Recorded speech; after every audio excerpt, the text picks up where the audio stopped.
Home, homelessness is different than addiction and mental illness. If you have resources and support, mental illness and addiction, which has been around for thousands of years, and we still figure out how to deal with it, but doesn't necessarily create homelessness.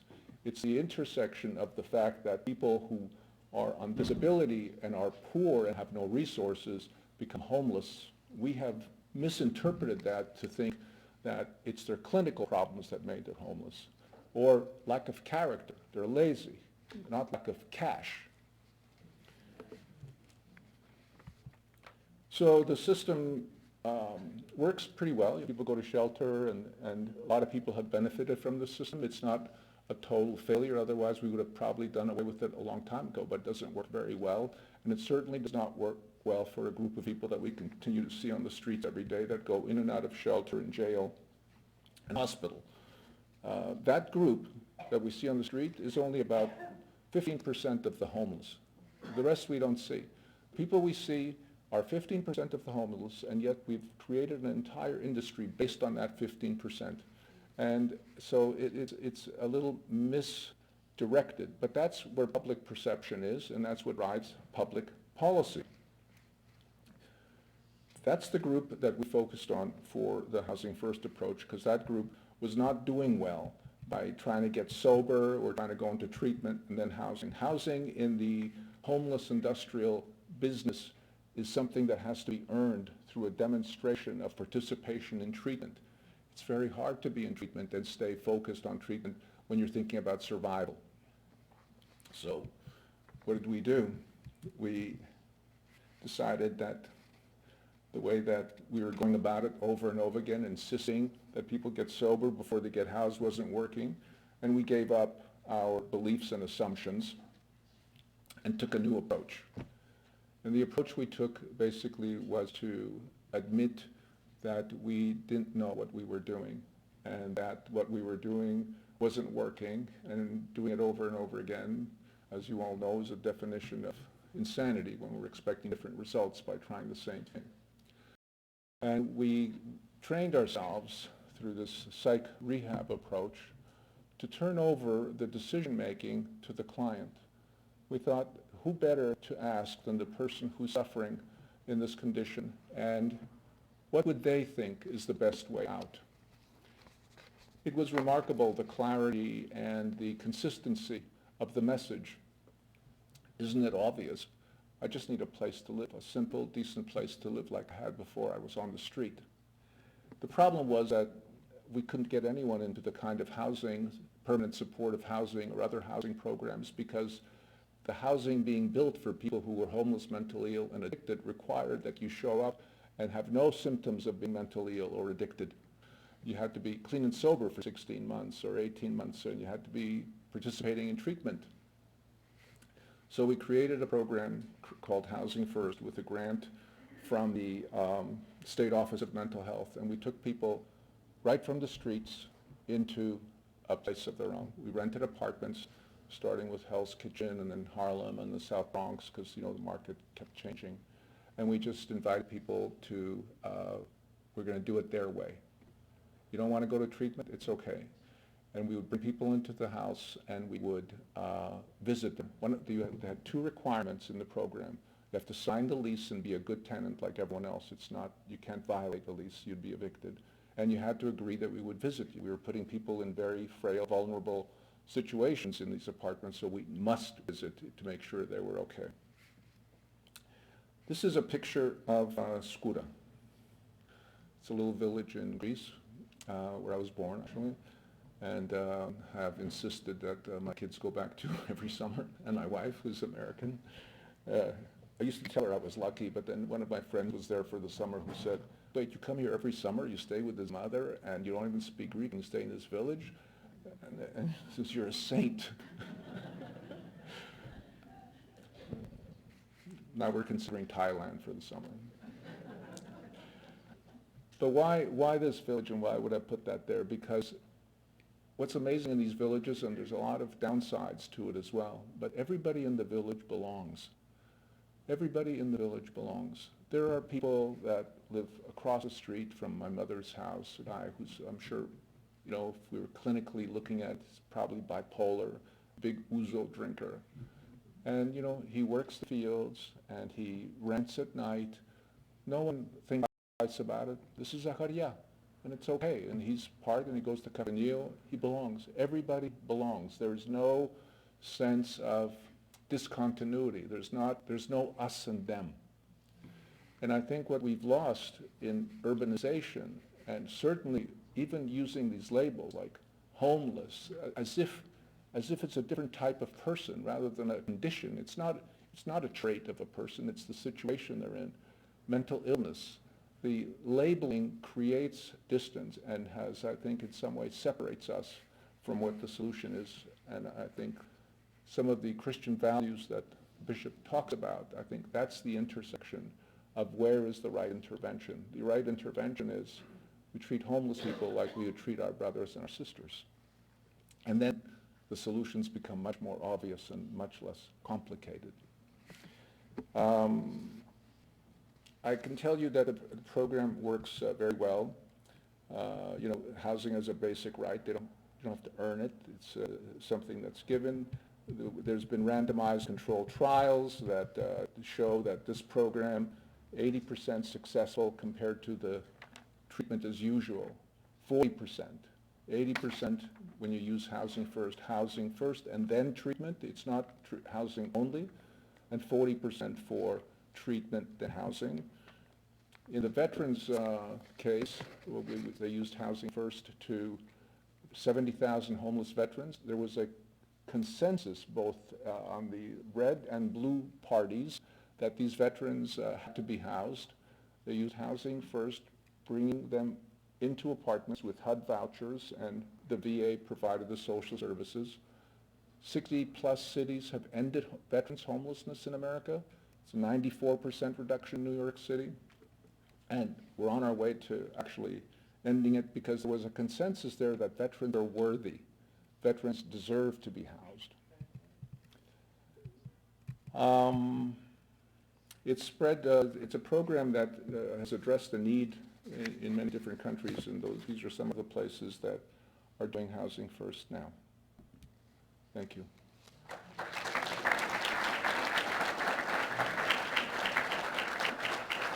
Thank you, Dr. Sam. Thank you. I think the point that really got me was the simplicity that you said at the end too, and bringing the picture of the village, was that really we should be treating one another as our brothers and sisters and really the humans that we are, and why is it such a difficult concept? And also even when you said that the Housing First program really started here in New York City, which is incredible to think because here we are, right, in Manhattan on the Upper East Side, and this is something that's very personal and very much in our lives and very much in the part of our days. So thank you for everything you shared as well. I'm also now going to introduce James Caras. Give me a second to pull out the biography. James is principal of Caras Community Investment Inc., a development finance consulting firm, and is a lecturer at Harvard University Kennedy School of Government. Mr. Caras is recognized nationally for the creation and expansion of over 50 development financial institutions and community investment initiatives. He currently serves as a Brownfield Finance Advisor and Housing Finance Advisor to CDFA, and previously served as the founding executive director of the National Association of Affordable Housing Lenders, the founding president of the Broward Housing Partnership, and the South Florida Community Land Trust. Prior to establishing his consulting business, he served as a community development advisor to the mayor of Boston and was the executive director of the Massachusetts Urban Reinvestment Advisory Group. Will you please welcome James to the podium?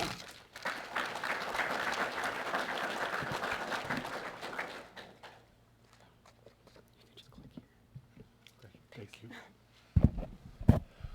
Good evening. Good to see everybody, and it's good to be back in New York City. I'm a born and bred Bostonian, so and a lifelong Red Sox fan. So this is all right. Go Sox, right? But I stay away from the sports because we all have our own teams and our own favorites. But I do live in Florida now, and I spend a great deal in Boston, in my hometown, in teaching. And so I'm going to give you some perspectives this evening about the Housing First approach, which Dr. Sam talked about and presented, and how, and that begs the question, we need housing units. If you have, we say we need permanent housing, where are they? In New York City or Boston or in South Florida where I live? That begs the question, where are those units? You mentioned the issue of 60,000 units that are vacant in Los Angeles. That's not necessarily the case in other hot markets. I know in South Florida we have very few vacant units, whether they're luxury or affordable or workforce housing. So I wanted to talk about our housing policy, and Dr. Sam opened up with much of that, and focus on that in terms of creating housing, affordable housing, so people who are in the Housing First movement can move into those units. Your Grace, thank you for your comments and your remarks, and Dr. Sam for setting this up here.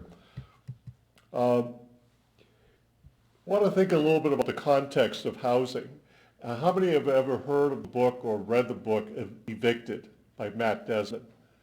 It won the Pulitzer Prize last year or the year before. He is a professor at Harvard who spent a year in Milwaukee living in a very low-income area and sharing the experience of our fellow human beings going through the process of eviction and losing their homes, and many of them becoming homeless and either moving to shelters or living on the streets. And I had an opportunity to meet Dr. Desmond, and I asked him, I said, well, what do you think the solution is to end poverty? And he simply said, provide housing for all. It's his way of saying housing first. Because housing is, yes, certainly it's spiritual, it's certainly a shelter, but it's an economic issue as well.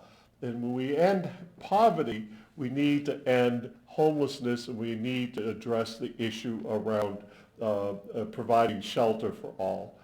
Poverty is the main cause of homelessness.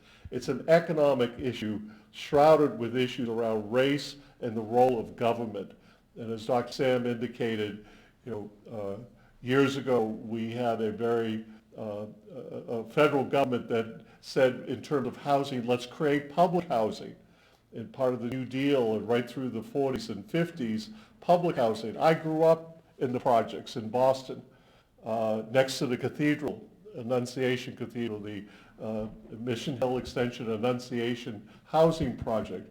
My father died 3 months before I was born, and I was the youngest of 4 children. Without that housing, without that stability that provided her, a woman who was an immigrant, did not speak English, did not have a job, and had 4 young children under 12, I'm not sure where we would be. My brother is a Greek Orthodox priest in Toronto, and he said, when I said that to him, he said, yes, but it was our mother's faith that brought us through. And I said, I'll meet you halfway. And I believe it's our faith, absolutely, and her faith. But I also believe in the role of government in terms of providing housing. And certainly that was the case of my family and thousands, if not millions, of others through the history of this country. In fact, in 1949, we actually had a national housing policy. We haven't had one since then. In 1949, we said that every American deserves a decent home and a suitable living environment. And that has not taken place. We have not met that goal, and in fact, it's no closer than it was in 1949. And I would add also, as Dr. Sam indicated, in terms of the 80s, the Reagan administration, the Mental Health Systems Act of 1980 was landmark legislation that provided grants to community health centers to replace mental asylums. In 1981, President Reagan repealed most of that law, and also the closing of psychiatric hospitals and mental asylums. So that created another wave, another stream of folks who are now being put on the street. We have not addressed mental health as a public policy issue on the national level either. There has been some progress. The number of veterans experiencing homelessness declined by 2% between 2018 and 19. The number of veterans experiencing homelessness have been cut in half since 2009. And the number of people experiencing homelessness and families with children declined by 5% between 2018 and 19. That good news is shadowed by the fact that homelessness has increased for the third consecutive year following 6 straight years of declines. Because we have an affordability crisis not only in New York and Boston and Los Angeles and South Florida, but across the country, affordability is a key issue and a challenge. This morning I was on a webinar for those officials in Texas in dealing with issues around affordability. And Texas is not, many Northerners have, and others from California have moved to Texas seeking more affordable housing, but they're in an affordability crisis as well. The number of people experiencing homelessness on a single night increased by nearly 3% between 2018 and 19, driven by a 9% increase in the number of individuals staying in unsheltered locations. The number of individuals experiencing homelessness grew between 2018 and 19. The number of unsheltered individuals increased by 10%. I have limited time, so I hope that these PowerPoints will be shared with, or we put them in a place that everybody can take a look at them at a much deeper level. I saw you race through some slides, Dr. Sam, that look really, really important to review. So Housing First, as was it has taken that notion of putting people in shelters or transitional housing if they behave well. And again, I echo what Dr. Sam mentioned. We've turned that upside down, recognizing that when people are homeless, they couldn't attend to their mental health or substance use needs. Housing First is enormously successful. But we continue to hear myths around homelessness. We hear people say things like, you can't just house people who have addiction problems. The response is, you can and you must, because you can't treat addiction and you can't treat mental health issues without a stable home. Right? It is absolutely critical. And that goes to mental health and substance use abuse as well. These are risk factors, but as was previously indicated, most people who have mental health issues, most people who have addiction problems are housed, right? And it provides them with that security in terms of beginning to deal with their issues. What's it going to take to end homelessness? And the critical response to that is one word, is investment. It's going to take money.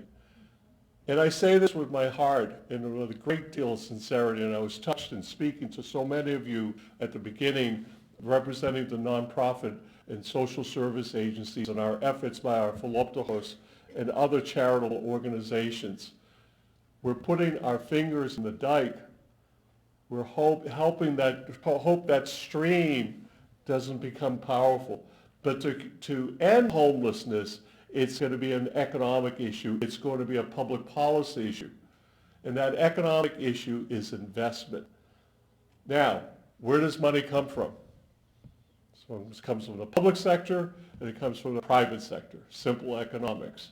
Is the private sector going to build enough affordable housing for people that earn less than $15,000, $20,000 a year and some virtually no incomes? That's a fantasy. It's not going to happen. Not in this country. Not based on our system. It's not a criticism of the private sector. It's a reality. So therefore, we have to look at government. It's the only place we will see that type of investment that will take place. The Veterans Administration provides an excellent model, as was previously indicated, and we can solve chronic homelessness for veterans. We can expand that model in terms of creating permanent housing for others as well. We need to focus on increasing the supply of extremely low-income housing, right? And what I've seen and experienced around the country is that our public officials on a local level are embracing affordable and now use the term workforce housing. And our workforce needs housing, absolutely, absolutely.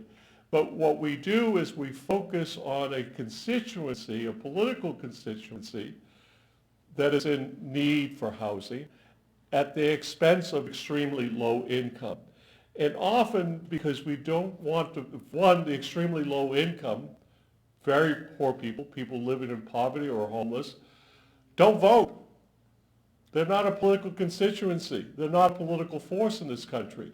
So elected officials are going to pay attention to the workforce. Teachers' aides, nurses, police officers, fire officials, and others who need housing. Again, this is not a criticism of that approach, but we will only approach on the workforce because it's easier to do and it's more responsive politically. We wind up excluding extremely low income. The issues of affordability, housing affordability, and living wages and homelessness have been ignored on the federal level. It has been hard to see the disconnect in people's mind between housing and homelessness. I work as a consultant with government agencies around the country, and we have a Department of Housing, and then we have another office someplace else dealing with homelessness. And that homelessness department works with the social service organizations and some special funding that comes from Washington called the McKinney funds. But the coordination between those who are producing housing and those that are addressing homelessness, two different silos. We have a strong silo effect on between housing and homelessness. So let me leave you with some recipe, if you will, what we need to do. Clearly there needs to be an increased public role from the federal government. It is what we've seen, and this is not a political statement, it's a policy statement. The president announced his budget, his proposed budget for next year. He talked about an elimination of $6 billion from the Department of Housing and Urban Development. And let me repeat that. $6 billion from the Department of Housing and Urban Development when we have this crisis taking place, right? And I apologize if you find that be a political statement. It's a policy statement. It's where our priorities are. I'm confident that Congress will not go along with that, but at the same time, what we need is an increased investment, not a status quo investment. We need a national housing policy that reiterates that a decent and safe home for all from 1949 is reinforced. We need to recognize that poverty, income inequality, and racial isolation are issues of social justice and economic importance. If we address those issues of poverty, homelessness, income inequality, racial isolation, I believe, and in fact economically believe, that our country becomes a lot stronger. It's a lot stronger when we address those issues. So it's not only a matter of the right thing to do, it's a matter of also of economic self-interest. In order to do these things, we need leadership. We need innovational technology, both in terms of construction methods and other uses of technology. We need to be comprehensive and bring all stakeholders, from those that are homeless, that are formerly homeless, social service organizations, faith-based organizations,